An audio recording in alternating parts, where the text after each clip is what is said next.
All right, Jamie Astudillo here at Unadilla MX. Walk us through the racing today.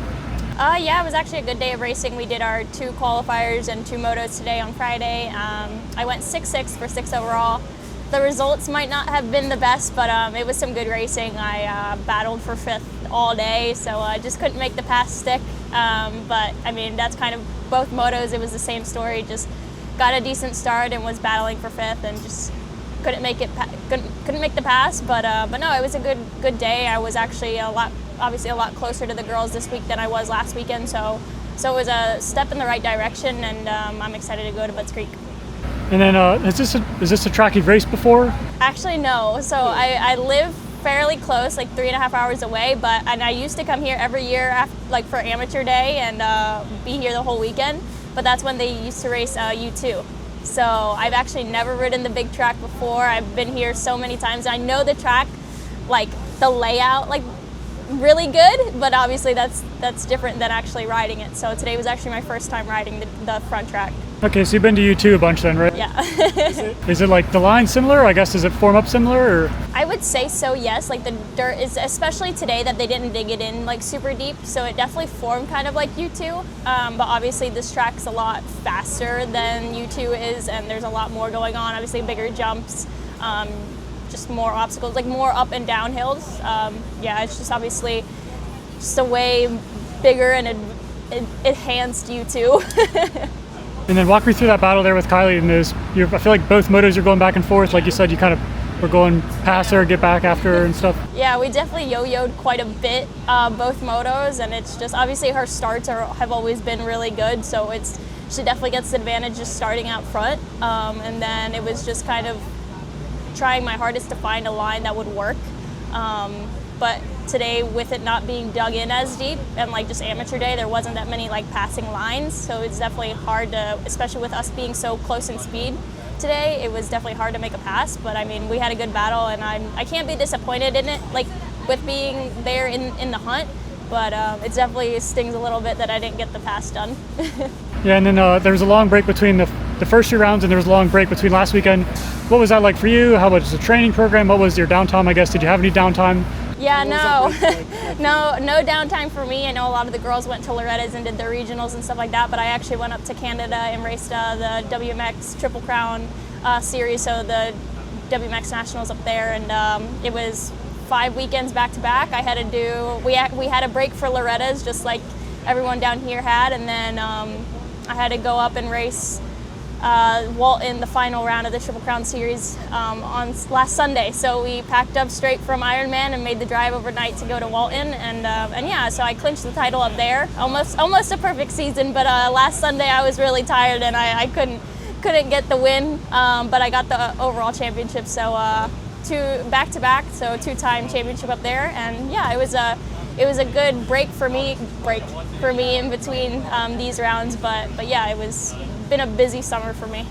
Yeah, and so obviously, like, you want to do well at Ironman, but then you kind of know, like, hey, I want to be okay for Canada racing.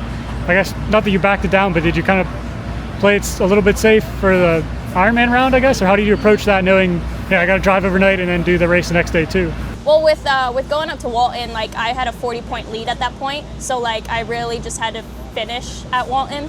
So I definitely put all my focus into Ironman because I know this series is really growing. People want to see results here. Obviously, my first round with the DVD team. So no, definitely all my focus and like everything was into Ironman, and then obviously just Walton. I literally just had to show up and just finish the moto. So that's what we did, and yeah, we were all dead tired. Me and my parents, we barely could keep our eyes open on Sunday, and it was a tough Sunday, but we got the job done, so it was okay.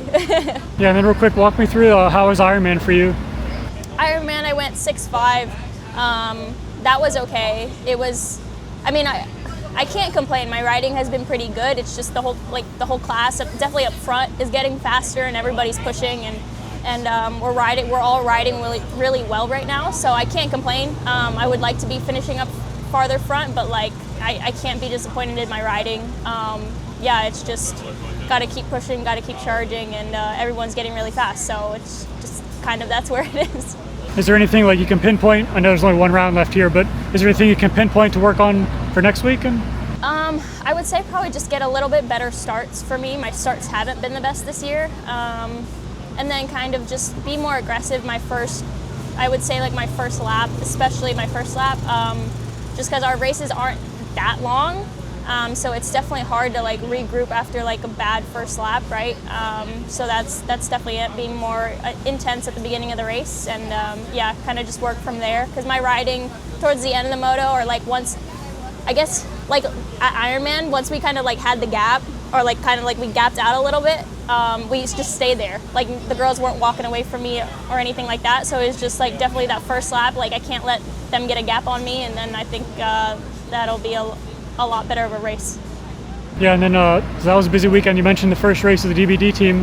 How did that come about, and how did I guess what changes does that make to your program, and just walk me through everything that came with being on this team now? Yeah, so actually all of this came about because of like us racing on Saturdays, and well, not even just on Saturdays, but like just being out at these nationals, and KTM reached out to me, and I actually got to go to their headquarters, and I got to meet a lot of people like behind the scenes at KTM, and we got to talk, and they were like, oh, like how can we help you out, like how do you get your bikes and all that stuff. And I was like, well, I've been getting my bikes full, like having to pay full price at any dealership. Like we search what's the cheapest bike we can get, but I mean, I've done that my whole career, so like we told them that, and they were like, well, no, we got to help you out somehow. So they actually ended up talking to a dealership for me, and they ended up talking to DVD Max from DVD, and they so it came straight from KTM, which is huge, right? Like, and that was even before we raced on Saturday at Thunder Valley. That was right after Pala. So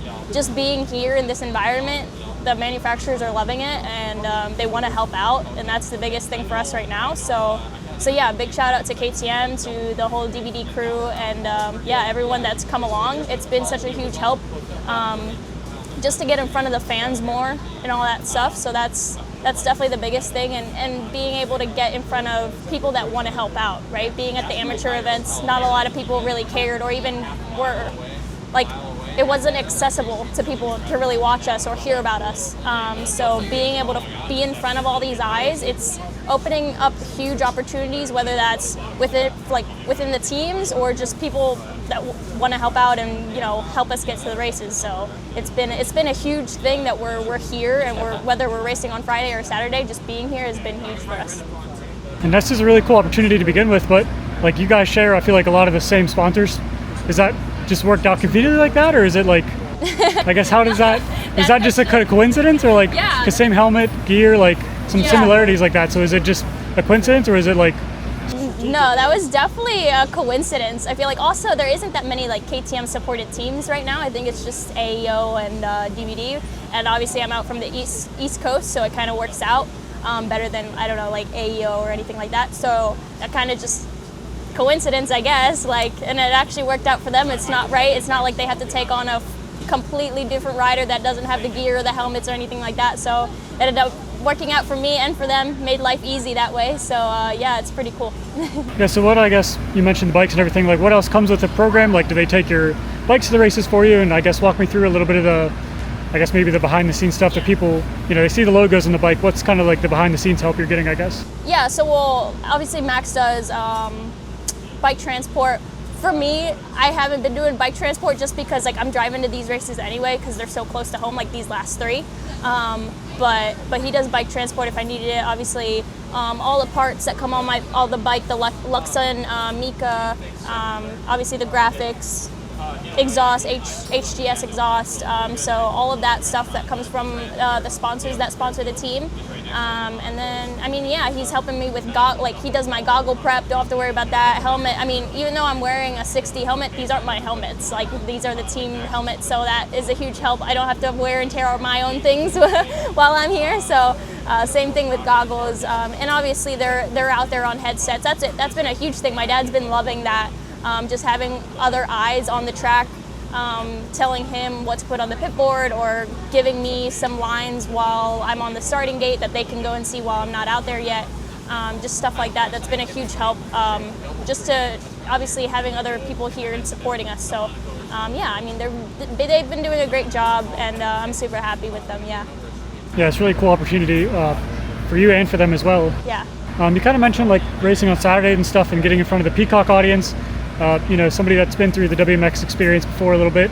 What's that kind of like for the sport and the girls that are growing up racing it now that maybe don't realize like what it was like years ago, and just that opportunity to race on on Peacock? Yeah, I don't think a lot of people actually know, but like back in the day, they didn't even have like TV coverage. I think they might have gotten highlights, but like back in the Ashley Follick, Jessica Patterson era, like there wasn't TV coverage. So like for us to be on TV, even if it is just a moto, that's huge. I mean, just people are starting to know our names a little bit more. I mean, just off of once I got off the track at Ironman, I picked up my phone and I had like 100 more followers before I even got back to my bike. So that's just from people watching the race and seeing our names, and then just going ahead and like following us on Instagram, and that's huge, right? Because that makes teams want us since we have followers, and obviously social media, like that's the big thing right now. So no, it's awesome, and it's cool for everyone to get to see us ride, whether that's the little girls at home or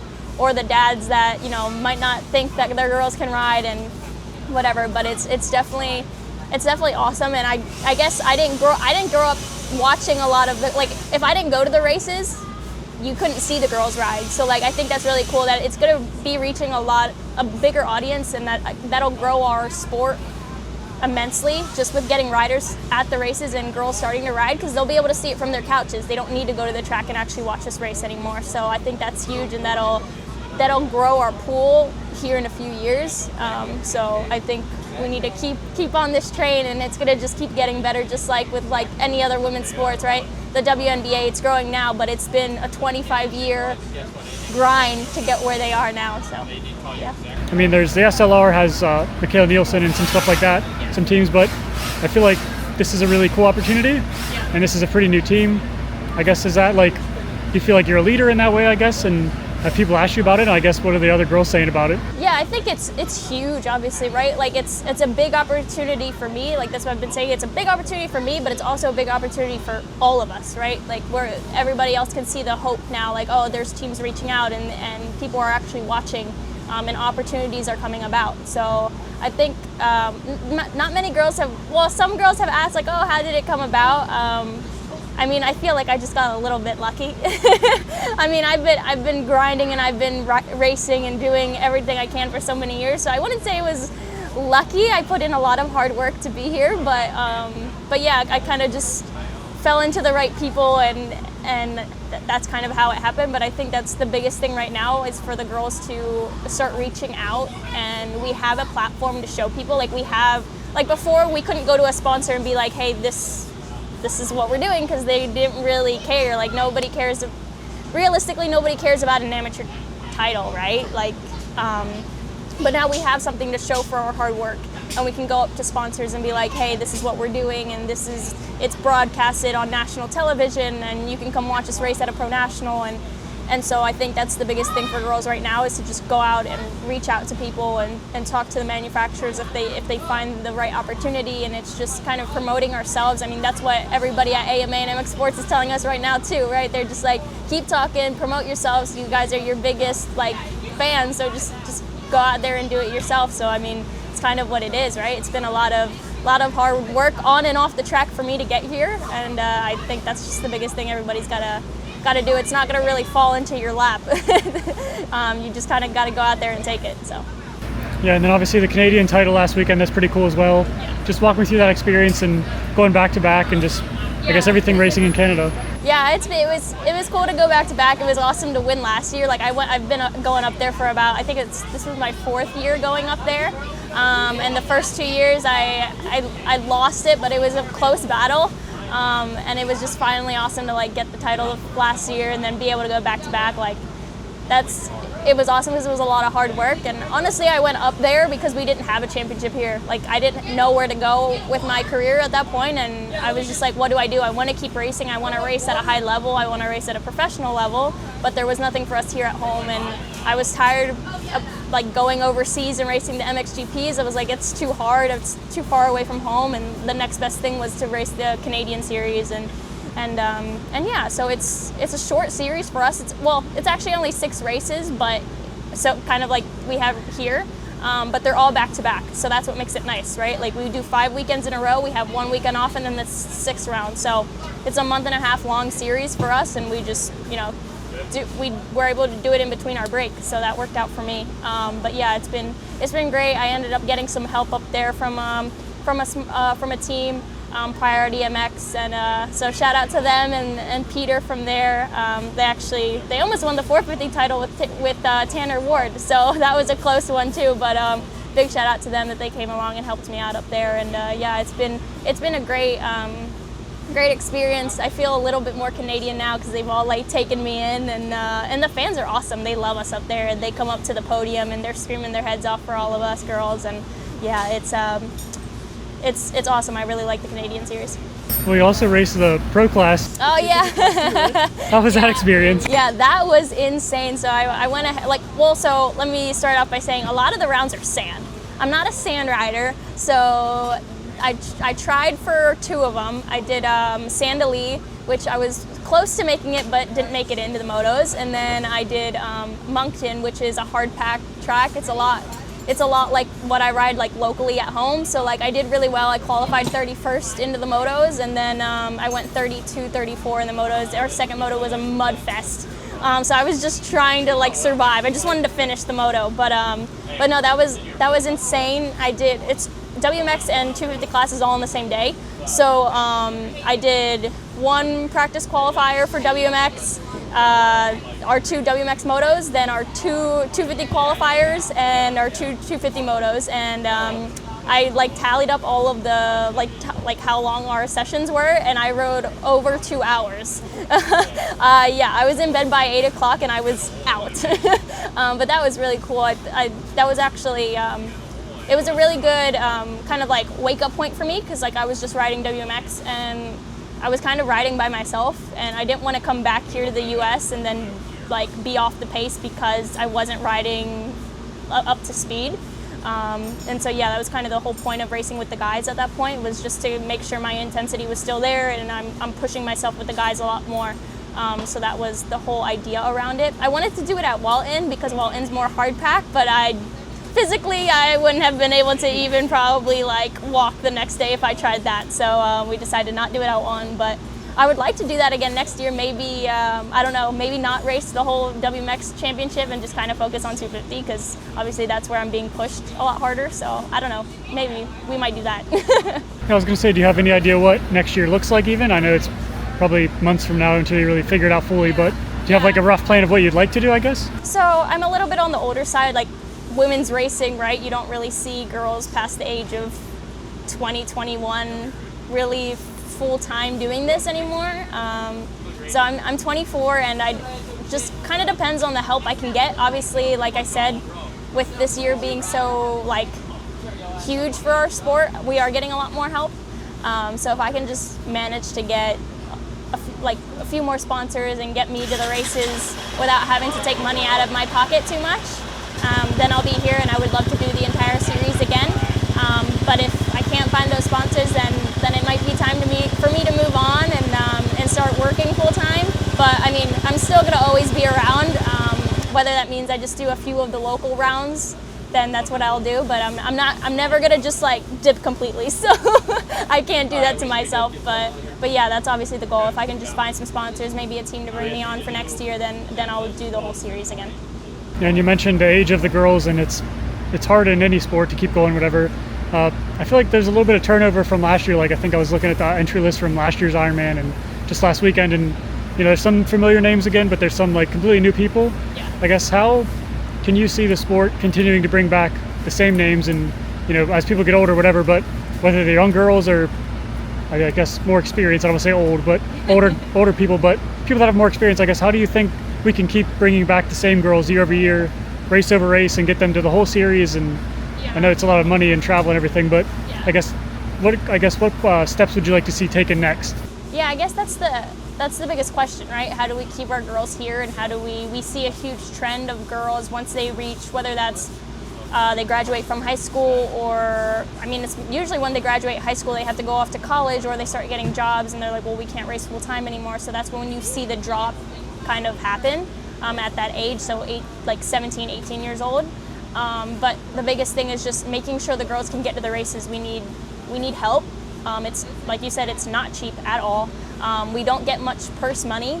I know they're working on that, and we're working on sponsors and stuff like that, so hopefully next year it'll be better, but there's not very much purse money, there's not much help, so a lot of these girls can't get to the races, and they don't want to, obviously, I guess, hinder their future careers outside of racing to do this on their own dime or their parents' dime. So that's the biggest thing, right? Like, just we need support to get to the races, and that's what's gonna get the girls to come back or get the girls to stay.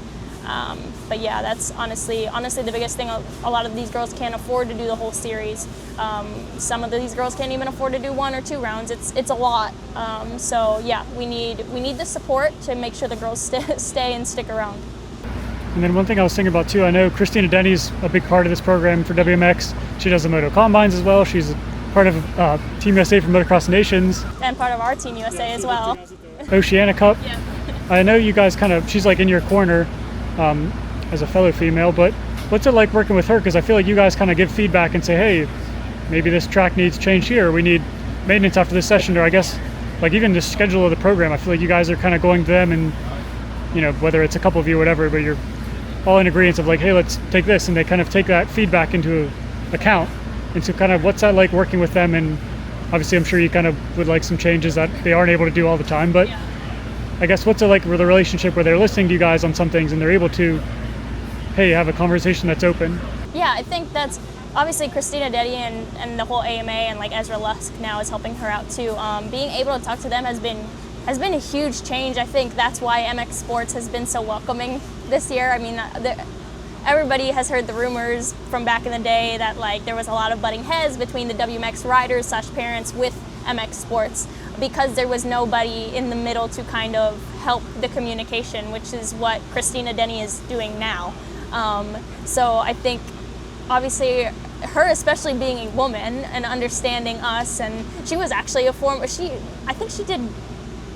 was a former athlete of some sort. She did like wakeboarding or something, so like she gets it from like competitively. So she actually gets it from like a female athlete standpoint, right? So she very much sees our side in a lot of things and wants to progress the sport in any way she can, and she's been the biggest help, right? So we come to her with whatever, not our complaints by any means, but like our concerns or anything like that, and she'll take it to MX Sports, and obviously they'll listen to Christina more than they will to a bunch of parents or complaining riders. So she's been, yeah, definitely our bridge with MX Sports, and it's been great. Everything has been going smoothly. She's been doing such a great job, and like you said, she's been in our corner.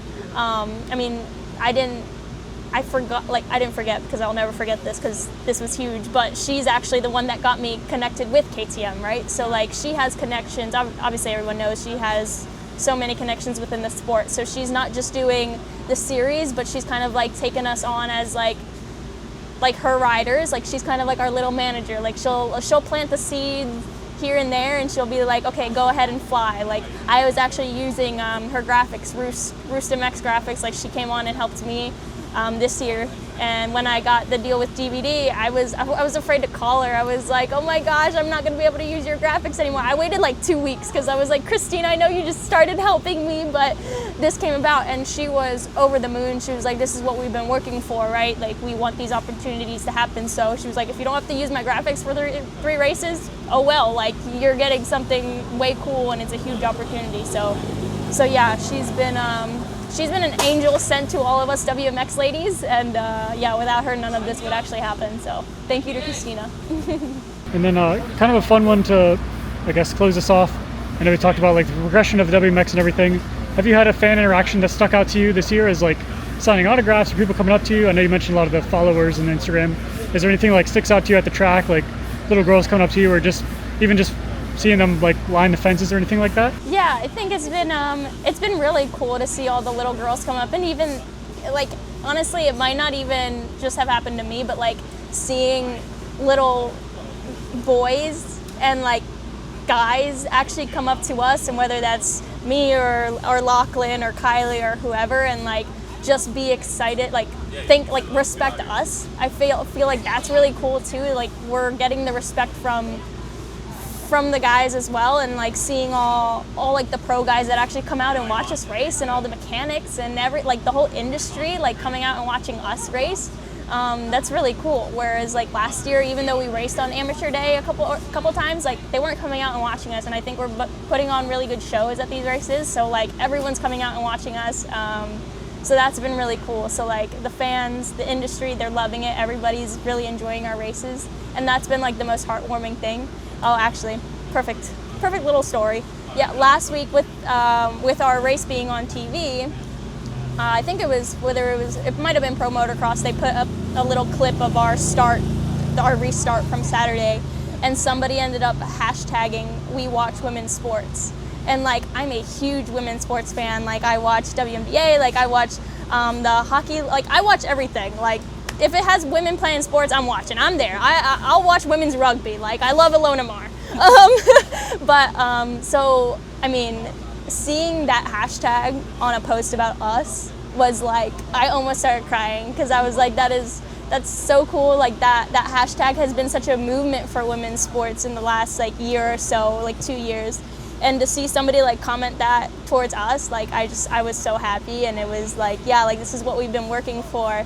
And yeah, I don't know, it's cool to like me have these opportunities, but also just like the whole sport of women's motocross is growing, and it's just, I mean, that's honestly all I've wanted since honestly the fall of it, because I kind of fell in that age group of when WMX went away. I was about to go pro, and it just all like fell away in front of me. And so that's all I've been working for since that happened, and to finally see us grow into this series, sky's the limit for us at this point. So I don't know, I'm just really happy where we are right now, and I hope the growth doesn't stop anytime soon. Yeah, it's got to feel like a full circle moment, because you're like right on the cusp of turning pro. You probably line the fence watching on Fridays, and Saturdays watching the WMX girls. Yeah, there's a lot of guys I feel like rode their gators over and bicycled over to the track, and like I saw guys walking over to the track, said hi to them, they were watching. That's pretty cool. Yeah, that was really cool. I mean, it's crazy to think that like these are like probably, I hope this isn't my last full year racing, but like it very well could be. I'm very close to the end of my career. So to think that like when I started this year, I was working full time. I didn't think I was going to race this year.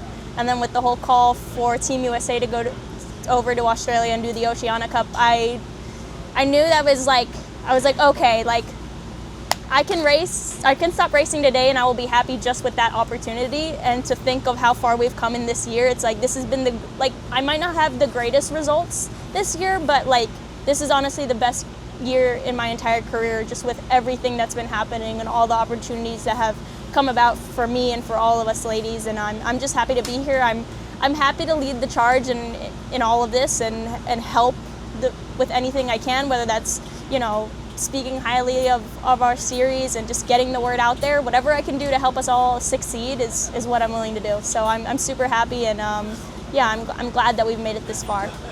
All right, I'm throwing you on the spot on this one. Do you have a favorite quote or anything you live by, like a favorite saying? That's a tough one. I guess it's just kind of, okay.